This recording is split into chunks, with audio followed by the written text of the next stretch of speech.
So Kurt Angle has a son, and that son is Jason Jordan. Wow. I don't know if a lot of people saw this coming, but I want to go into a piece. Let me, for the first time in my life, I'm going to do a piece of fan fiction. There's a lot of people showing clips and memes of his past work where he's gone after some women in the WWE. His comment has become a meme fest about Kurt Angle's son. There's a lot of people really ticked off about Jason Jordan. How could you break up American Alpha? Well, Chad Gable's been having kind of a singles career over on SmackDown. And to be honest with you, I'm all for this. And I know what you're saying. Before American Alpha broke up, they should have been more of a big deal. They should have had bigger storylines. They should have been more than champion for the short amount of time they were. But they're kind of getting dominated by time over on SmackDown. Now, I agree they should have had a better build, but I don't agree that it's wrong to split them apart, because I think Chad has shown he can have a career. And doing a storyline with Jason Jordan, especially, shows a huge upside to be paired with Kurt Angle. Now, whether it turns out to be true or not, I want to make one key point. Jason Jordan is now aligned with the general manager figure of WWE. WWE can kind of do something like President Trump, where his family gets kind of the perks, the benefits. You can kind of have some nepotism in there where he's giving him shots. Maybe Jason Jordan gets a title opportunity that he hasn't deserved yet. And that's eventually how Kurt Angle gets fired. And once Kurt Angle gets fired for doing this, for giving his son, maybe Stephanie and Triple H comes back. I don't know, and I don't want to go into that. But there's a lot of crazy fan theories about this, and a lot of people that are pissed off, and rightly so, because like I said, American Alpha, before they broke up, they should have had a better run. I think everything that they did over on SmackDown was a little bit of a letdown, and it was, for the most part, a huge disappointment. But I have a piece of fan fiction, and I'm going to pull this up on this screen over here, and I'm going to drag it over here, and this is why. There's a lot of people saying, oh, it's Charmel, and they're putting out the memes, they're putting out everything else that's going on. But here's the thing. Jason Jordan is 28 years old. That wouldn't align. The pictures and the memes and the stories they're trying to build don't fit the timeline, because Jason Jordan was born in 1998 in Chicago, Illinois. At least that's what the records say. I've seen Charmel, I've seen Khan, I've seen some other people, but there's one person that most people have not mentioned, and that is a dominating pioneer in women's wrestling named Jacqueline. Now, go along with me here. This is my piece of fan fiction, and I regret the fact that I'm even using the word fan fiction. But just go with me on this. She tried to break into the business in 1998, the same year that Jason Jordan was born. At the same time, Kurt Angle was in college. Now, here's the thing about Kurt Angle. As Kurt Angle's in college, he's at Pennsylvania, and he's a champion. Well, she's down in Texas, so, well, how do you have that? Maybe there was a wrestling meet down in Texas. But here's the thing. Kurt Angle has said on multiple DVDs, he said on interviews, he said pretty much everywhere that his coaches told him that wrestling crap was fake. Now, that does apply to the 96-97 era after he won the Olympic gold medal, more so for why would you give up this wrestling? But go with me here on this crazy theory. What if somehow, some way he met Jacqueline? Jacqueline was training to be a wrestler. Now, before she got into it, let's just go. I'm gonna blur the start lines of this a little bit, because she started technically in 1998. He was born at the end of 1998 in September, so the timeline is a couple months off, maybe. But she has the baby. She begins her wrestling training in 1998. Now, they said, Kurt Angle on TV, it was a closed adoption. Well, why would they have a closed adoption? Why would they keep it secret? For two reasons. Kurt Angle's wrestling coach, who told him that wrestling stuff is fake, knew that Jacqueline wanted to be a pro wrestler. And dating a pro wrestler while you're trying to be an amateur wrestler looks bad for your image, and people are going to say that wrestling world is fake. So his coach, his wrestling coach, devises a plan, and Jacqueline and Kurt give up the baby for adoption. Maybe he strong arms her, he pushes her towards it. Then Jacqueline goes on with a wrestling career. Now, here's the thing. Jacqueline, especially, would be rumored later on into her career, thanks to a What Culture article from 2015, which you can go find, where Kurt Angle possibly had affairs with Dawn Marie and Jacqueline.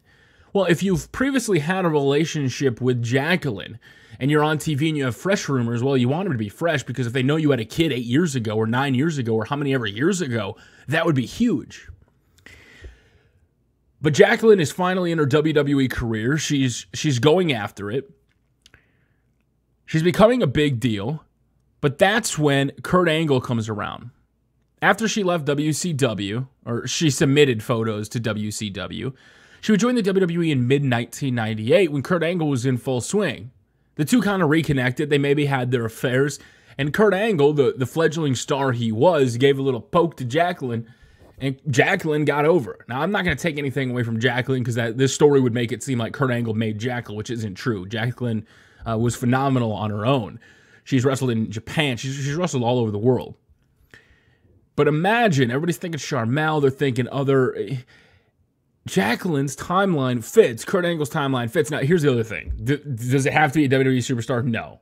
Could you just be like Jason Jordan's her son?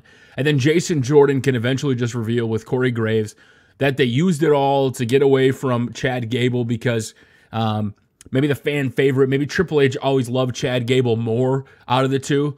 Like, because if you remember back in NXT, essentially, Chad Gable, as Jason Jordan was trying to do his thing, Chad Gable kept trying to encroach on him, right? He kept trying to sneak up with him and get him to tag with him, get him to partner with him, and he finally did it. Well, if Triple H was the one kind of pushing it, like, hey, Jason, I want you to be with him, and Jason's like, no, I want to be a singles competitor, man. I don't want to be a tag team wrestler.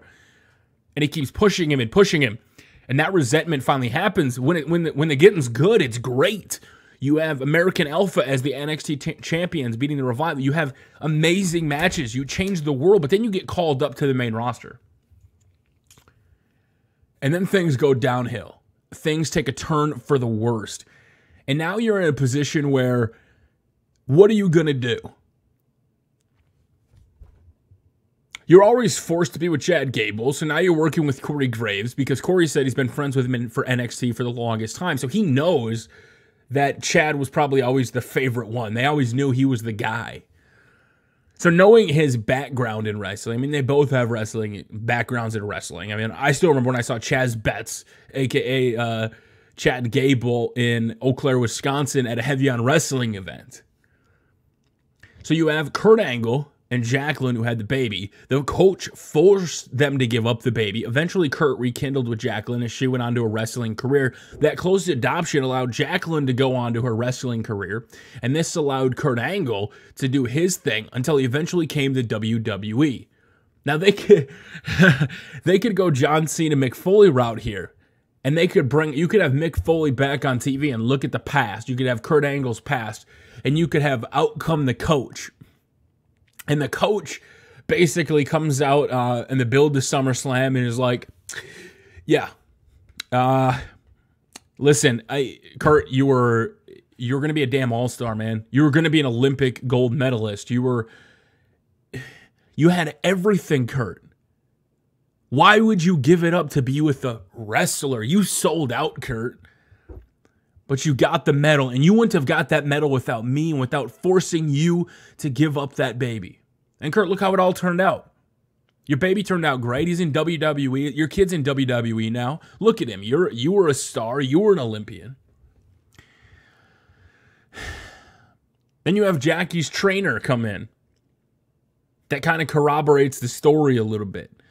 From when they met him. Maybe they met him at a bar or something. Think about the possibility. Like, this could be absurd. Like, I'm thinking like TNA Claire Lynch storyline when they had the crack baby, they had the AJ Styles, Dixie Carter thing.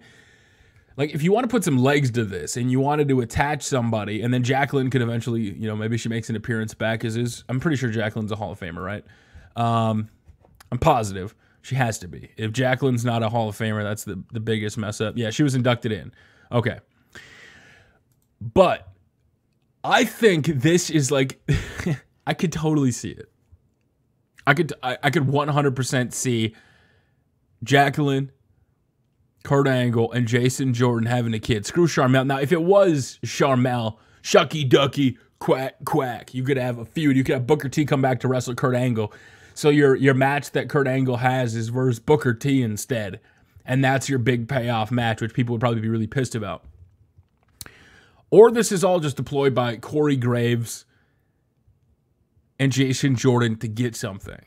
And that's what makes this unique, because I understand as wrestling fans right now, we're pissed. There's a lot of fans that are pissed that American Alpha gotten broken up, and rightfully so. Like I said, they should have had a better tag team run.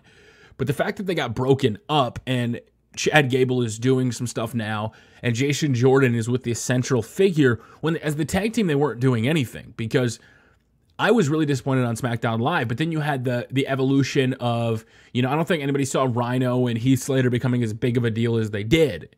And then they became huge. And that's the thing in wrestling. If you're going with American Alpha, but then Rhino and Heath Slater's trend is going through the roof, you kind of have to run with that. So that puts them to the back of the line. Then you have the Usos heel turn, and you saw where that went, and you carried through SmackDown, and the tag teams really, you had a point where everybody wanted the Ascension to be the tag team. I think they had like 5 or 6 tag teams at that point. And there really isn't a place. So if American Alpha wasn't working and you bust them up, yes, they were a phenomenal tag team. Yes, they could have done so much more. They could have been a bigger deal. But now they're split up, and Chad Gable has a legitimate opportunity to flourish, especially as the United States champion. As Kurt Angle is over on Raw with his son Jason Jordan, and now Chad Gable is freed up, and he's the champion. That could be huge. Whether this is surrounding, I think a lot of people had thought it was going to be Dixie Carter. I kind of joked around about that it was going to be an affair with Stephanie McMahon, that some people said he was going to come out gay, that Kurt was going to announce that he was retiring or quitting, or some sort of huge scandal was happening. But it turned out Jason Jordan's his kid. Now, he kind of looks like him. Jason and Kurt kind of look alike. I'm not going to lie. But whatever comes from this, I think as wrestling fans, you just need to realize American Alpha was not being used, and now Jason Jordan is featured on Monday Night Raw. Chad Gable is getting a chance to shine on SmackDown. Now, if it doesn't pan out and if it fails completely, I think we can get mad at WWE. At the same time, my crazy plot twist is Talking Smack got canceled. Renee didn't know. Daniel didn't know. Basically, the rumor going around was that Vince doesn't come to TV very often anymore. And when he finally did, he showed up, didn't like it, so he canceled it. And then you have a storyline like this. This could be like, you could be setting up a coup. You could have Triple H realizing, like, leaking all this news, like Talking Smack's getting canceled, that it was Vince McMahon's decision. You could do like fake news. You could do like what it's actually going on in the country for the United States right now. And Triple H can come out and defend his dad, Vince McMahon, like that was not Vince's decision. It was this and this. And then you could have memos leak, and then it was actually Triple H is pissed at his dad. His dad, father-in-law. And then Triple H could eventually take over the company in a storyline. That's where I'm leaning more towards. We're all focused right now on American Alpha getting broken up because we know as a tag team they had more potential, and WWE didn't realize that. But I think you have to take into account Rhino and Heath Slater got a push they never imagined because the crowd loved him. Why did they love him? Because he had a simple storyline that he's got kids. But I'm going to leave it at that. I want to know your guys' thoughts. Is Jason Jordan's mom somebody from WWE, WWF? Is she a wrestler? Or is it just, does that part not matter? And the part that matters is that Corey Graves, Jason Jordan worked together. Kurt Angle's the dad. They're using him. Let me know in the comment section below. I don't do these videos very often, but it was a big twist. And I'll be honest with you. If they go my route, I'll lose it. Until next time, it's your boy W. Thank you so much for watching. And we will see you all later. And by the way, I'm wearing glasses. My contacts are like 3-4 months old. They got chips out of them. I haven't gone to pick up the new box yet. So I'm wearing glasses.